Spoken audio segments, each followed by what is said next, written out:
một toàn chế pra đây thứ là lấy chương xạ set với mơ chứនេះគឺ ruminate ទឹករបស់យើងបើកវាចោលចឹងមកហើយយើងភ្ជាប់វាជាមួយនឹងក្បាល ruminate ទឹករបស់យើងឥឡូវនេះគឺម៉ោង 12 នៅក្នុងនេះខ្ញុំដាក់លឿនជាងម៉ោងទូរស័ព្ទរបស់ខ្ញុំ1នាទីនៅខាងក្រៅម៉ោង 12:37 តែក្នុងនេះខ្ញុំដាក់ម៉ោង 12:38 ហើយខ្ញុំកំណត់ឲ្យវាម៉ោង 12:39 ហ្នឹងគឺវាចាប់ផ្ដើមស្រោចហើយរយៈពេលនៃការស្រោចរបស់វាហ្នឹងគឺ 10 second បាទ 10 second មួយថ្ងៃស្រោចម្ដងហើយកន្លែងនេះខ្ញុំអត់ទាន់ដឹងអានេះមានន័យថាម៉េចនេះខ្ញុំអត់ទាន់ដឹងដែរហ្នឹងអត់ទាន់ចេះសេរីអត់ទាន់ដឹងអាពីរហ្នឹងមានន័យថាម៉េច how often ហ្នឹងវាមាន day មានន័យ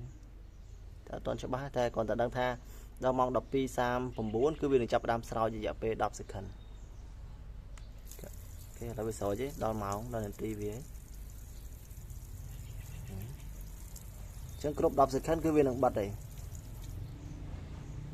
បាទគ្រប់ 10 second គឺវានឹងបិទប៉ុន្តែចឹងស្អែកតទៅដល់ម៉ោងហ្នឹងទៀតស្អែកតទៅដល់ម៉ោងហ្នឹងទៀតបានវាចាប់ដើមស្រោចទៀតអូខេជាការតេស្តសាកល្បងមើលសិនប៉ុន្តែគ្រឿងប្រគំដែលយើងត្រូវការហ្នឹងគឺយើងត្រូវការ ruminate ទឹកដែលមានស្ពឺបិទសិនដែលមានស្ពឺនេះស្ពឺដែលយើងអាចមួលចូលបានហើយសម្រាប់តពីវ៉ានទឹកហ្នឹងទៅគឺយើងត្រូវក្បាលបែបនេះយើងសូកចូលទៅគឺចូលហើយហ្នឹងហើយ